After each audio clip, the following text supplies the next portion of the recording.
அமெரிக்காவுடன் மலேசியா அண்மையில் செய்து கொண்ட வர்த்தக உடன்பாட்டை உடனடியாகவும் விரிவான வகையிலும் மறு ஆய்வு செய்ய வேண்டும் என்று அரசாங்கத்தை பிரிகத்தான் நேஷனல் தலைவர் முகைதீன் யாசின் வலியுறுத்தியுள்ளார்.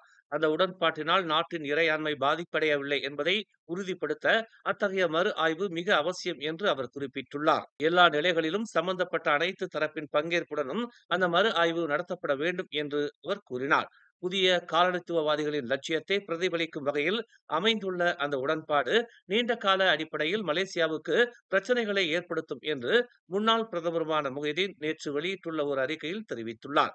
இருவழி பொருளாதார தொடர்புகளை வலுப்படுத்துவது, சந்தை பிரவேசத்தை விரிவுபடுத்துவது, பொருள் விநியோக தொடர்பை மேம்படுத்துவது ஆகிய நோக்கங்களுக்காக அமெரிக்காவுடன் பரஸ்பர வர்த்தக உடன்பாட்டில் கடந்த ஞாயிற்றுக்கிழமை மலேசியா கையெழுத்திட்டது குறிப்பிடத்தக்கது.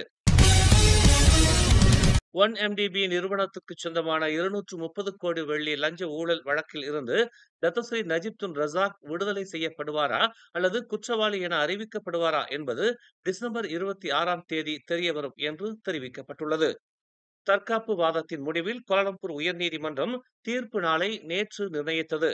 புத்ராஜயாவில் உள்ள பேலஸ் ஆஃப் ஜஸ்டிஸ் நீதிமன்ற கட்டட தொகுதியில் நேற்று கூடிய உயர்நீதிமன்றம் முன்னதாக அரசு தரப்பு மற்றும் எதிர்த்தரப்பு வழக்கறிஞர்களின் வாத தொகுப்புகளை செவிமடுத்தது. தற்காப்பு தரப்பின் தலைமை வழக்கறிஞர் தான்ஸ்ரீ முகமது ஷஃபி அப்துல்லா கோரியிருக்கிறார். இதனைத் தொடர்ந்து நவம்பர் 4ஆம் தேதி அவர் வாத தொகுப்பை தொடர அனுமதிக்கப்பட்டுள்ளது. ஆயினும் டிசம்பர் 26ஆம் தேதி தீர்ப்பு வழங்கப்படுவது உறுதி என்று இவ்வழக்கு விசாரணைக்கு நேற்று தலைமை ஏற்றிருந்தவரான மேல்முறையீட்டு நீதிமன்ற நீதிபதி டத்தோ கொலின் லாரன்ஸ் செக்யூரா குறிப்பிட்டுள்ளார். காலை 9 மணிக்கு அந்த தீர்ப்பு அறிவிக்கப்படும் என்றும் அவர் கூறினார். 1MDB நிறுவனத்தில் இருந்த 230 கோடி பணம் கையாடப்பட்ட விவகாரத்தில் நஜீப் மீது 4 அதிகார துஷ்பிரயோக குற்றங்களும் 21 கள்ள பணப்பரிமாற்ற குற்றங்களும் சுமத்தப்பட்டுள்ளன என்பது குறிப்பிடத்தக்கது. தான்ஸ்ரீ முகைதீன் யாசின் மருமகனை மீண்டும் நாட்டிற்கு கொண்டுவர போலீசாருக்கு புதிய தடயங்கள் கிடைத்துள்ளன என்று உள்துறை அமைச்சர் டத்தோஸ்ரீ சைஃபுடின் நசுத்தியோன் இஸ்மாயில் தெரிவித்துள்ளார். மலேசிய அதிகாரிகளால் தேடப்படும் நபராக இருக்கும் தான்ஸ்ரீ முகைதீன் யாசினின் மருமகனை மீண்டும் நாட்டிற்கு கொண்டு வருவதற்கான முயற்சிகள் இனி முன்பு போல முட்டுக்கட்டையாக இருக்காது என்று அவர் சுட்டிக்காட்டினார். முகமது அட்லான் பெர்ஹானை கண்டுபிடித்து கைது செய்யும் முயற்சிகளில் போலீஸ் புதிய தடயங்களை கண்டுபிடித்துள்ளது. போலீஸ், இன்டர்போல் இடையேயான ஒத்துழைப்பு மூலம் இந்த புதிய தடயங்கள் பெறப்பட்டதாக அவர் கூறினார். இருப்பினும் இதுகுறித்து மேல் விவரங்களை தர முடியாது என்றும் அவர் தெரிவித்தார். தங்களுக்கும் அனைத்துலக போலீசாருக்கும் இடையிலான ஒத்துழைப்பு தொடர்கிறது என்று அவர் கூறினார். உண்மையில் தாங்கள் பல புதிய தடயங்களை கண்டறிந்துள்ளோம், அதைத்தான் சொல்ல முடியும் என்று அவர் நாடாளுமன்றத்தில் தெரிவித்தார். இந்தியாவின் கணினி பாதுகாப்பு நிபுணத்துவம் மற்றும் அதன் அறிவியல் தொழில்நுட்ப மற்றும் புதிய கண்டுபிடிப்பின் வலிமையையும் பயன்படுத்திக் கொள்ள தென்கிழக்கு ஆசிய நாடுகளின் அமைப்பான ஆசியான் நோக்கம் கொண்டுள்ளதாக தெரிவிக்கப்பட்டுள்ளது. இந்தியாவின் 2 முக்கிய துறைகளில் தனது பங்காளித்துவத்தை ஆழப்படுத்திக் கொள்ள ஆசியான் நோக்கம் கொண்டுள்ளது. நேற்று வெள்ளிக்கிழமை கோலாலம்பூரில் நடைபெற்ற ஆசியான் இந்தியா அதிகாரப்பூர்வமற்ற கூட்டத்தில் தற்காப்புத்துறை அமைச்சர் டத்தோஸ்ரீ முகமது காலித் நோர்டின் இதனை தெரிவித்தார்.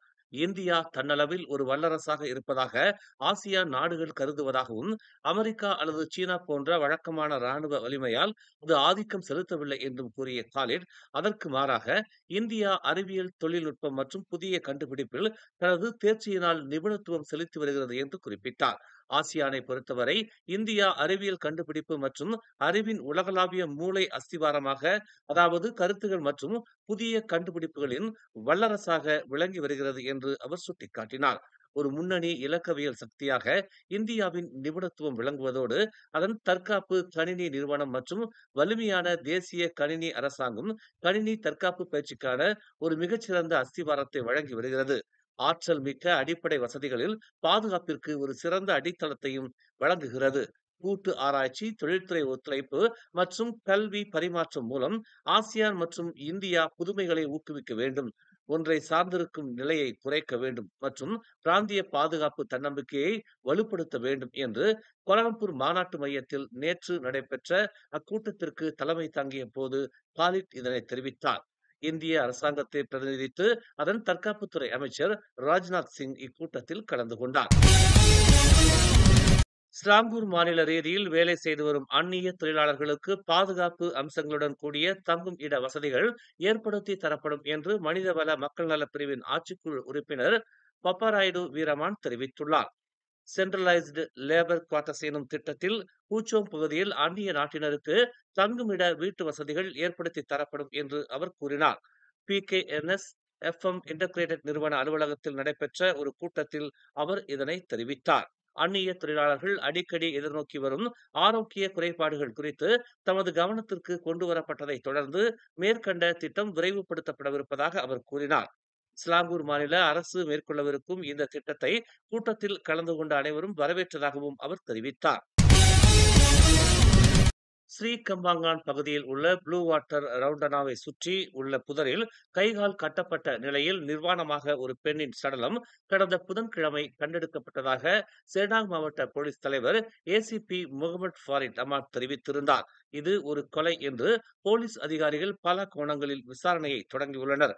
நேற்று காலை போலீசார் மேற்கொண்ட நடவடிக்கையில் 3 இந்திய ஆடவர்கள் சந்தேகத்தின் பேரில் கைது செய்யப்பட்டதாக அவர் கூறினார்.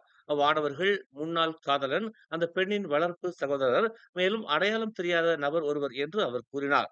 கைது செய்யப்பட்ட நபர்கள் 25 வயது முதல் 30 வயதுடையவர்கள் என்று அவர் மேலும் தெரிவித்தார். அப்பெண்ணின் உடலை பொதுமக்கள் கண்டு போலீசுக்கு தகவல் தெரிவித்தது குறிப்பிடத்தக்கது. மேலும் செய்திகளை தெரிந்து கொள்ள தமிழ் மலர் நாளிதழை பாருங்கள். உடனுக்குடன் செய்திகளை தெரிந்து கொள்ள தமிழ் மலர் இணையதளம், தமிழ் மலர் செயலி மற்றும் மலர் டிவி யூடியூப் சேனலை வலம் வாருங்கள். எங்களோடு இணைந்திருக்க மலர் டிவியை பதிவு செய்து கொள்ளுங்கள். உறவுகள் மகிழ்ந்திட விருப்பம் மற்றும் பகிர்வு சேவையை சொடுக்கிடுங்கள்.